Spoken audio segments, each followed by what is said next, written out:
अधिकारी ये सब रंग पूछ के वार नहीं करते। ये पेट की मारी जनता है राय साहब। एक रोटी का आसरा दे दीजिए, किसी भी रंग का झंडा उठा लेंगे। नमस्कार, प्राइम डिबेट में आप सभी का बहुत बहुत स्वागत है। प्राइम डिबेट में आज बात होगी उत्तर प्रदेश के उस दक्षिणी हिस्से की जो पिछले कई दशकों से लगातार बदहाल है, बेबस है, परेशान है, भूखमरी के शिकार पर है, पलायन कर रहे हैं लोग और अपने सबसे बुरे दौर से गुजर रहा है। जी हाँ, हम बात कर रहे हैं उत्तर प्रदेश के दक्षिणी इलाके बुंदेलखंड की। उत्तर प्रदेश में बुंदेलखंड का हिस्सा पिछले 2 दशकों से अपने सबसे बुरे दौर से गुजर रहा है। पिछले 4 सालों से लगातार वहां पर खेती पर संकट है क्योंकि बारिश नहीं हो रही। उद्योग धंधे वहां से पलायन कर चुके हैं, कोई इंडस्ट्री वहां काम नहीं कर रही है। अभी हाल ही में सोलर इंडस्ट्री ने वहां कदम जमाए हैं, लेकिन अभी बहुत वक्त लगेगा। बाकी कोई धंधा बुंदेलखंड में टिक नहीं पा रहा है। इंफ्रास्ट्रक्चर की हालत बुंदेलखंड में बहुत खराब है। कोई उद्योग धंधा, कोई खेती बाड़ी न होने की वजह से लोग अपना अपना घर छोड़कर जा रहे हैं। अनुमान है कि पिछले 10 सालों में 35 लाख से ज्यादा बुंदेलखंडी अपना घर बार छोड़कर दूसरी जगह पलायन कर गए हैं। यह समस्या किसी एक सरकार की वजह से नहीं, बल्कि पिछली कई सरकारों ने बुंदेलखंड की लगातार उपेक्षा की। बुंदेलखंड का खनिज सबको पसंद है, बालू, गिट्टी, मोरंग सबको चाहिए। सभी सरकारें हजारों करोड़ रुपए रिवेन्यू सालाना बुंदेलखंड से पाती हैं, लेकिन जब देने की बारी आती है तब सरकार के हाथ तंग हो जाते हैं। सिंचाई व्यवस्था की हालत है कि सरकार का दावा है कि वो बहुत खर्च करती है, लेकिन बुंदेलखंड की त्रासदी है कि वहां पानी ही नहीं पहुंचता है, पता नहीं कहां चला जाता है। समस्या इस बात की है कि कभी भी सरकारों ने, जैसे उत्तराखंड की कभी उपेक्षा हुई थी, उसी तरह बुंदेलखंड की उपेक्षा सरकारें करती हैं। अब चर्चा में बुंदेलखंड आज इसलिए है क्योंकि उत्तर प्रदेश के मुख्यमंत्री अखिलेश यादव कल बुंदेलखंड के 2 जिलों का दौरा करेंगे और वहां की बदहाली को खुद अपनी आंख से देखेंगे, समझने की कोशिश करेंगे।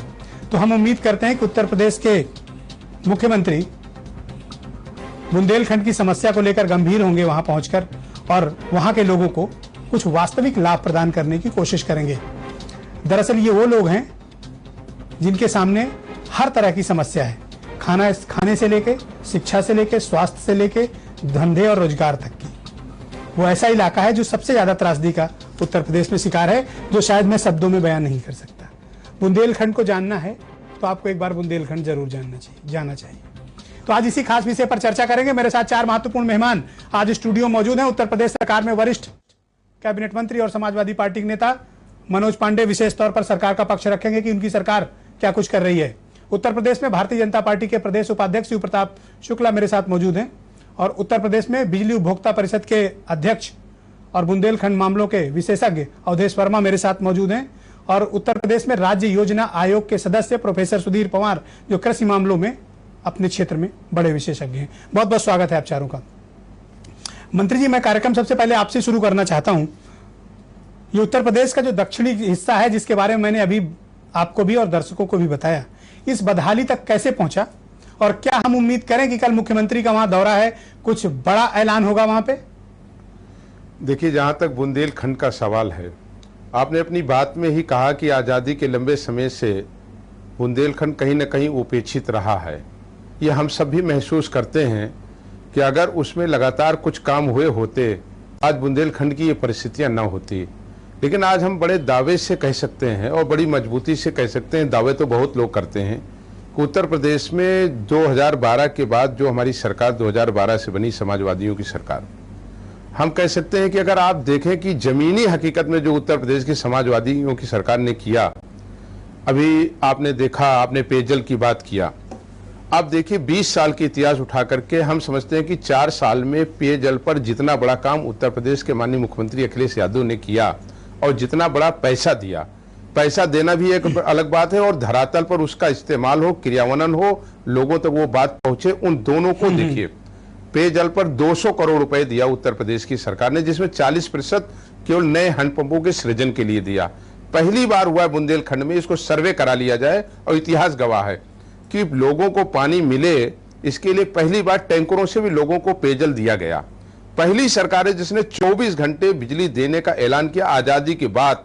ये पहली सरकार है जिसने 24 घंटे सिंचाई हो सके लोगों को, ट्यूबवेल चल सके लोगों को, पहली बार 24 घंटे बिजली देने का काम किया। पहली सरकार है जिसने 100% 100% संतृप्त करने के लिए समाजवादी पेंशन आज बुंदेलखंड में देने का काम समाजवादी पार्टी की सरकार कर रही है। विद्युत की व्यवस्था और ठीक हो, इसके लिए 11 नए विद्युत उपकेंद्र देने का काम भी समाजवादी पार्टी की सरकार आपके दावे को अभी मैं कसौटी पर उतरूंगा अगले राउंड पे, और मैं आऊंगा अभी। शिव प्रताप शुक्ला जी, 2 साल हो गए केंद्र में भारतीय जनता पार्टी की सरकार को, और बुंदेलखंड से सभी सांसद भारतीय जनता पार्टी से हैं। आरोप यह है कि कुछ नहीं किया आपने, और अगर कुछ किया है तो मुझे बताइए, मुझे गलत साबित करिए आप। नहीं ब्रजेश जी, मैं गलत और साबित करने के लिए आपको यहाँ नहीं आया हूँ। हमारे बगल में माननीय मंत्री जी बैठे हुए हैं, मनोज जी। अभी सरकार के अनेक दावों को उन्होंने कहा है। वह बुंदेलखंड जो आज कभी महाराणा प्रताप के विषय में कहा जाता था कि घास की रोटी खा करके स्वतंत्रता बना रखते थे, वह बुंदेलखंड आज इधर जब समाजवादी पार्टी की सरकार है तो घास की रोटी खाने के लिए वहां के लोग मजबूर हैं, और साग भी घास का ही बनाते हैं। एक चीज कहा, देखिए मैं प्रदेश में ग्राम विकास मंत्री भी रहा हूं, और मैं जानता हूं कि कहां पर इंडिया मार्क 2 सफल होता है। जिस बुंदेलखंड में इंडिया मार्क 2 देने की बात कर रही हूं, बुंदेलखंड में पूरी तौर पर इंडिया मार्क 2 कहीं सफल ही नहीं है। तो ये सरकार जिस प्रकार के अपने पैसों को देने की बात कर रही है कि हमने 200 करोड़ रुपया दे दिया, और 200 करोड़ रुपया देकर के बुंदेलखंड वासियों के लिए पानी की सुविधा मुहैया कराई। थोड़ी और आगे जाए, थोड़े आगे जाने के बाद बुंदेलखंड के 2 पार्ट हैं, एक पार्ट उत्तर प्रदेश का और दूसरा पार्ट मध्य प्रदेश का।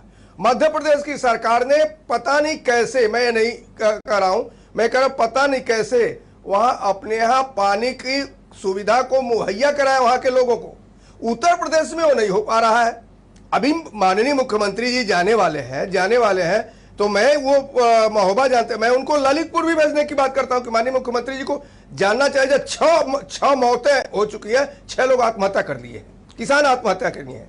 ये उत्तर प्रदेश की सरकार पूरी तौर पर आंकड़ों की अच्छा रहता अगर आप कुछ केंद्र की सरकार के बारे में भी बताते तो अच्छा लगता। मैं नेक्स्ट राउंड में आऊंगा आपके पास। अवधेश वर्मा, आप तो बिजली विभाग में भी उपभोक्ता परिषद के अध्यक्ष हैं। आप मुझे बताओ कि बुंदेलखंड में क्या बिजली अब जो 24 घंटे देने की बात चल रही है, क्या काफी है? और दूसरी बात, जो बुंदेलखंड के उद्योग धंधे थे वो पलायन होने के लिए क्यों मजबूर हुए? देखिए, आज कोई उद्योग धंधा नहीं है, खेती तो वहां होती नहीं है। देखिए, मैं पहली बात आपको बता देना चाहता हूं कि अभी माननीय मंत्री जी भी बोल रहे थे कि बुंदेलखंड में 24 घंटे सप्लाई दी जा रही है। ये पूरी तरीके से गलत है। मैं आपको बता दूं, ये मैंने 10 दिन की रिपोर्ट लेकर आया हूं पावर कॉर्पोरेशन का।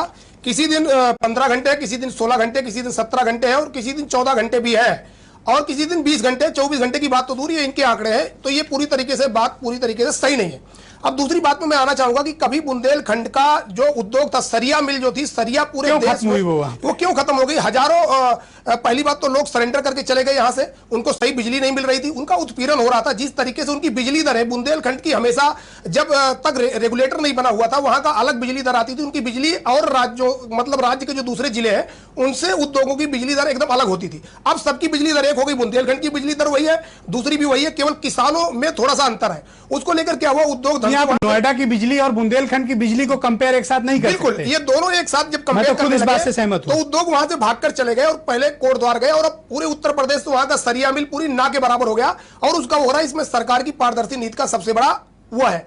मैं आपको बताना देना चाहता हूं कि आजादी के बाद बुंदेलखंड में जिस प्रकार से बुंदेलखंड में लगभग अगर पूरी बात करें तो 13 जिले हैं, और 7 जिले उत्तर प्रदेश में, 6 जिले वहां पे। अभी हमारे माननीय भारतीय जनता पार्टी के नेताजी कह रहे थे कि वहां पे पानी की स्थिति मध्य प्रदेश में। मैं आपको बता देना चाहता हूं, जो 6 जिले मध्य प्रदेश में है वहां पानी की रखवाली के लिए राइफल लेकर लोग खड़े हैं कि पानी कोई ना ले। तो ये मैं आपको बता देना चाहता हूं, वहां तो स्थिति और खराब है। अब आप उत्तर प्रदेश की मैं बात आपको बताना चाहता हूं। उत्तर प्रदेश में पानी की स्थिति यह है कि अगर आप बुंदेलखंड की पूरी पैकेज की बात करिए तो लगभग ये दोनों सरकारों ने, पूरी केंद्र ने और सबने मिलकर ये कहा कि जो 7800 जो वहां पे तालाब थे उसको पुनर्निर्धारण करने के लिए लगभग ये बात आई कि लगभग उस समय 15,500 करोड़ रुपया खर्च करने की बात आई कि भाई जो तालाब है 7800 इसकी वो किया जाए। वो मामला चलता रहा और तहां का तहां हो गया। अगर उस पर वास्तव में सही तरीके से काम हुआ होता तो आज जो पानी के लिए वहां लोग तरस रहे, पानी पीने के लिए लोगों के पास कम से कम लोगों को पानी तो नसीब हो जाता। तो प्रोफेसर पवार, पूरी तरीके से विफल रही है। प्रोफेसर पवार, ये 3 महीने में चौथी बार ऐसा मौका है कि आप मेरे साथ बुंदेलखंड की बदहाली पर चर्चा कर रहे हैं। पिछले 3-4 महीनों में तो मुझे नहीं लगता कि कोई बड़ा बदलाव हुआ है, लेकिन वहां के लोगों की समस्याएं बढ़ गई हैं।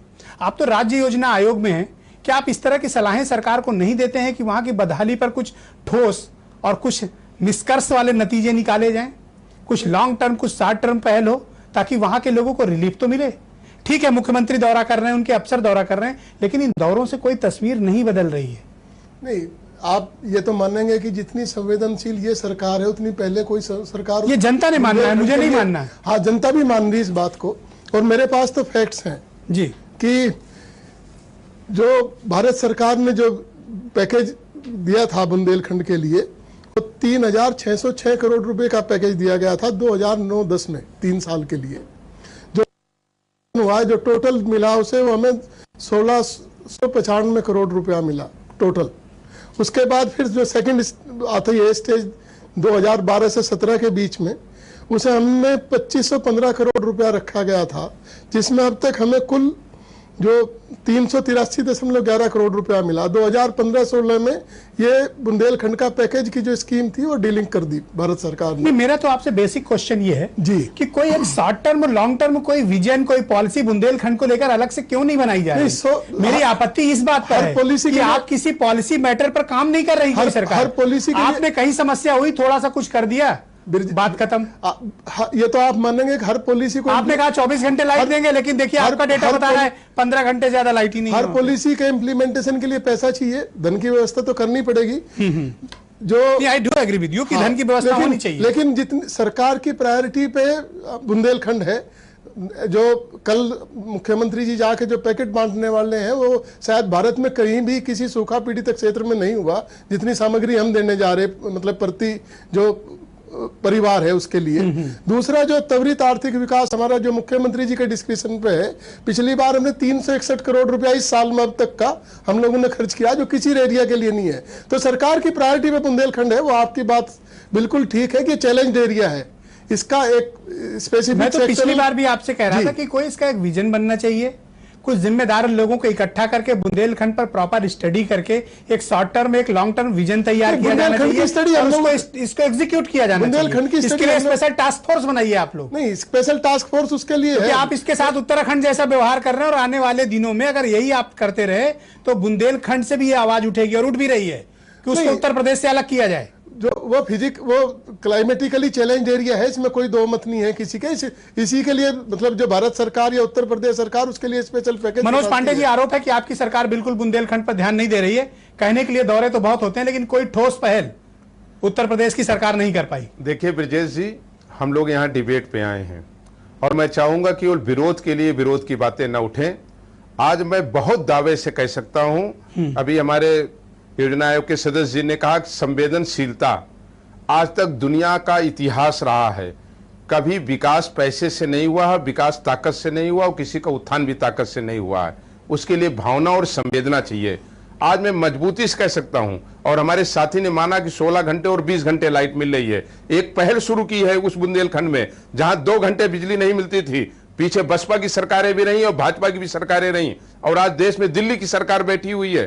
पैकेज आए हैं वहां पर, लेकिन पैकेजों का बंदरबाट हुआ है, बकरियां खरीदने और बेचने के नाम पर भी हुआ है। आज मैं दावे से कह सकता हूं कि उत्तर प्रदेश सरकार ने जो पैसे दिए हैं उसका 100% लाभार्थी के पास पहुंचा है। हो गया कि आपकी सरकार के 4 साल के कार्यकाल में 20 लाख से ज्यादा लोग बुंदेलखंड से कैसे पलायन कर गए? देखिए ब्रजेश जी, और ये डेटा है, ये आंकड़े, अगर आप बहुत अच्छा कर रहे हैं जी, तो ये 4 सालों में बुंदेलखंड में क्या हुआ? मैं आपकी बात पर आ रहा हूं। जनपद रायबरेली से भी लोग बाहर जाते हैं रोजगार के लिए, पंजाब और पटना जाते हैं, बगल में प्रतापगढ़ जनपद से भी जाते हैं, और अमेठी से भी जाते हैं। मंत्री जी, इतने लोग जाते हैं। इन आंकड़ों, अगर आप रोजगार देंगे तो लोग क्यों जाएंगे? सही तस्वीर नहीं दिखा सकते, लेकिन आज उत्तर प्रदेश सरकार ने जो किया है, आप उसको महसूस करिए कि एक व्यक्ति के जीने के लिए अगर उसे 25 किलो आलू भी दे रही है तो 5 किलो दाल भी दे रही है, दिन चलेगा? उसे आटा भी दे रही है, उसे घी भी दे रही है। एक व्यक्ति का जीवन चले, नहीं हम उस ओर भी बढ़ रहे हैं। मैं तो इसीलिए आपसे कह रहा हूं कि मैं आप पर कोई आरोप नहीं लगा रहा, मैं तो कह रहा हूं कुछ विजनरी डॉक्यूमेंट बनाइए, उसको एग्जीक्यूट करिए। मैं कुछ आंकड़े दे रहा हूं।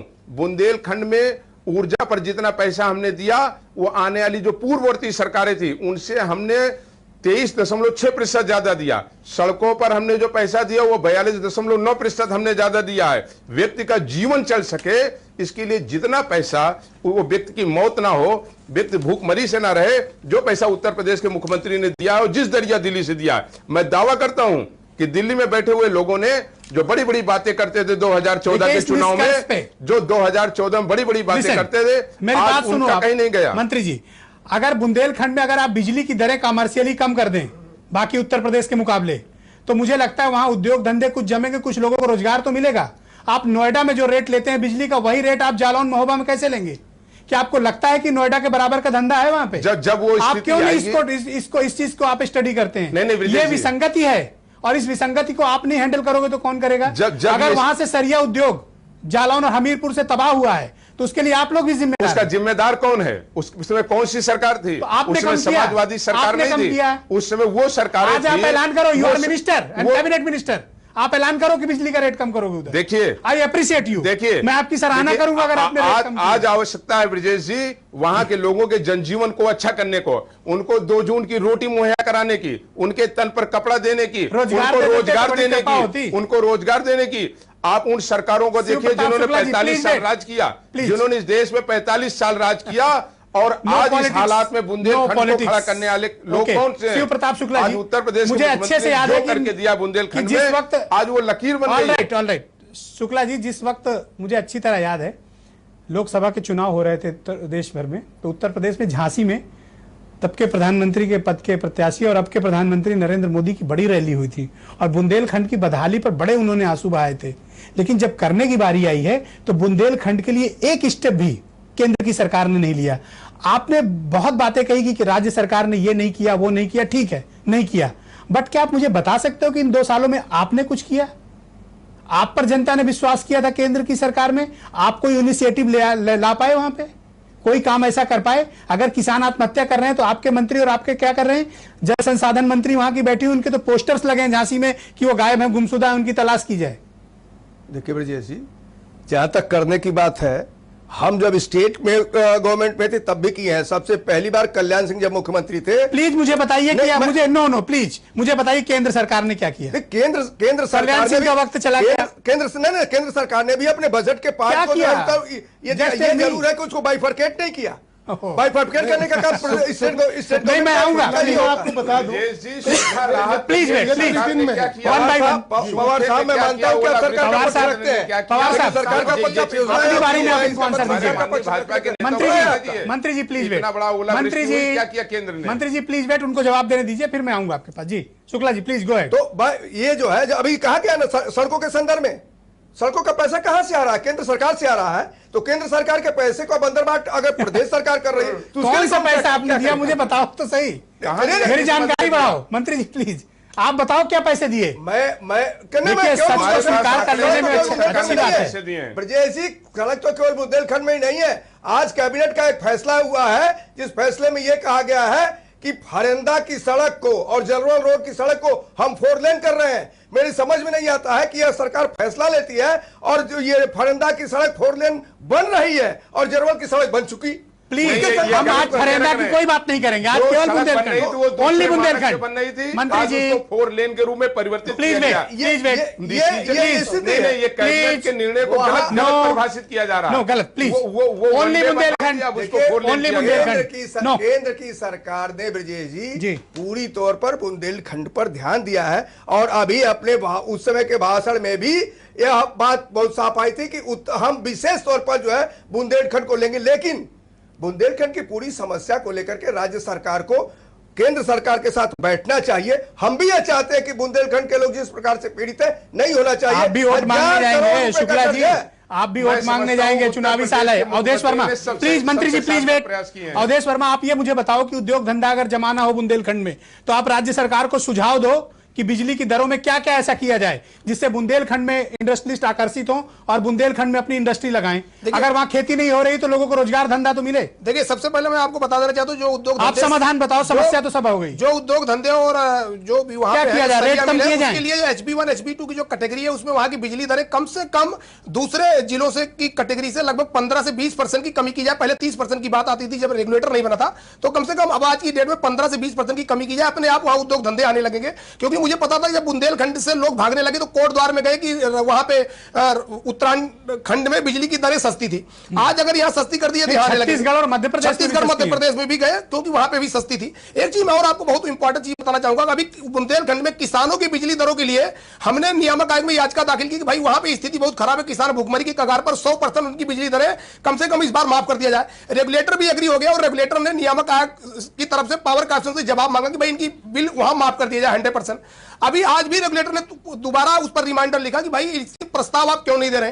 पावर कॉर्पोरेशन चुपचाप तमाशा देख रहा है। इसके मतलब वहां किसानों की स्थिति किसी तरह बदहाल बनी रहे, पावर कॉर्पोरेशन को और सरकार को कोई लेना देना नहीं है। अगर लेना देना होता तो वहां किसानों की बिजली दरें, जब रेगुलेटर तैयार है कि वहां माफ कर दिया जाए, फिर भी वो तैयार नहीं है। वहां बात कर रहे हैं एक मुश्त समाधान योजना की, जहां पैसा देने के लिए लोगों को बिजली का बिल जमा करने के लिए पैसा नहीं, वो एक मुश्त समाधान योजना का कहां से लाभ लेंगे? जीने के पैसे नहीं, बिजली के बिल खाने के लिए पैसा नहीं है तो कहां से देंगे? एक चीज मैं और आपको बताना चाहूंगा, आज की डेट में अगर वहां देखिए तो लगभग 14,000 किसानों के ऊपर 1,000 करोड़ रुपए का बकाया है बैंकों का, और वहां पे दलाल पूरी तरीके से काकस है। वहां दलालों का इतना बड़ा मकर जाल है कि एक एक किसान के ऊपर बैंक ने 4-4 बार कर्ज दिया क्योंकि फर्जी कागज बना के, और उसी का मेन कारण कि जो किसान वहां पे आत्महत्या कर रहा है और वो जान दे रहा है। तो वहां दलालों का बहुत बड़ा मकर जाल है। प्रोफेसर पंवार, उत्तर प्रदेश सरकार को देखना पड़ेगा। प्रोफेसर पंवार, मुझे आप बताओ कि बुंदेलखंड के लिए ऐसा क्या किया जाए जिससे वहां के लोगों की समस्या का स्थायी कोई समाधान हो सके।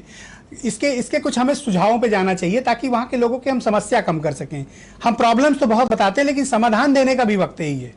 देखिए ब्रजेश जी, जो खेती प्राइमरी एक्टिविटी है, पिछले 3 साल से वहां पे मौसम जो है उसने खेती को बर्बाद किया हुआ। हमें सबसे पहले तो शॉर्ट टर्म मेजर लेने पड़ेंगे जो सरकार ले रही है कि वहां पे किसी आदमी को कम से कम भूख से दिक्कत ना हो, वो हमने लिया। उसके बाद आती है सेकेंडरी स्टेज है जो अवधेश जी कह रहे, बिजली और जो इंफ्रास्ट्रक्चर है। आप सड़क की स्थिति देख लीजिए, वहां जितना पैसा किसी और रीजन में हम लोगों ने दिया उससे ज्यादा बुंदेलखंड में दिया। मतलब योजना आयोग के सलाह भी और मुख्यमंत्री जी खुद भी संवेदनशील है। तो हमारी नेक्स्ट स्टेज जो है वो इंडस्ट्रियल डेवलपमेंट की आती है। खेती बाड़ी वहां नहीं सक्सेसफुल है, एक ही चक्र में एक ही फसल होती है एक साल में, तो आप उद्योग धंधे वहां कुछ प्रमोट कीजिए ना। उद्योग धंधे खेती के बाद जाते हैं ब्रजेश जी। जो एक पूरे दुनिया की एक यदि आप देखें कि कैसे विकास होता है तो सबसे पहले तो हमें वहां का जो लोग भूख से मर रहे हैं उन्हें बचाना, उसके बाद वहां की खेती के लायक करना जिससे लोग आत्मनिर्भर तो हो। कोई भी इंडस्ट्री का आप भारत सरकार के आंकड़े देख लीजिए, हमारी जो इंडस्ट्री का ग्रोथ रेट कितना है अभी, मतलब ऑल इंडिया लेवल पे। जो पलायन की बात है, पलायन वहां की वाकई समस्या है। जब भी थोड़ी सी दिक्कत होती है वहां से लोग दूसरी जगह रोजगार के लिए जाते हैं। भारत सरकार के आंकड़े ही बताते हैं कि जो जहां जो समृद्ध इलाके हैं, वेस्टर्न यूपी, पंजाब और दूसरी जगह, वहां पे करीब 3,000-4,000 रुपए के बीच में मासिक आय है। तो इस मासिक आय में खेती में आदमी और जो चैलेंज एरिया है वहां कितनी होगी।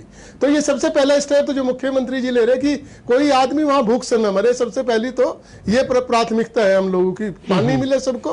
अच्छा, दूसरा जो हमारे शिव प्रताप जी मतलब बीजेपी से है, मैं कहना चाहता हूं उनसे, मतलब इस प्रोग्राम के माध्यम से, कि भारत सरकार ने जो किया था वो 1171 करोड़ रुपया उनकी टीम आकर उन्होंने स्वीकृत किया था बुंदेलखंड के लिए। हमें जो अब तक जो मिला वो 345 करोड़ रुपया मिला। बाकी पैसा 1100 करोड़ में 345 करोड़ जी, 345 करोड़ रुपया।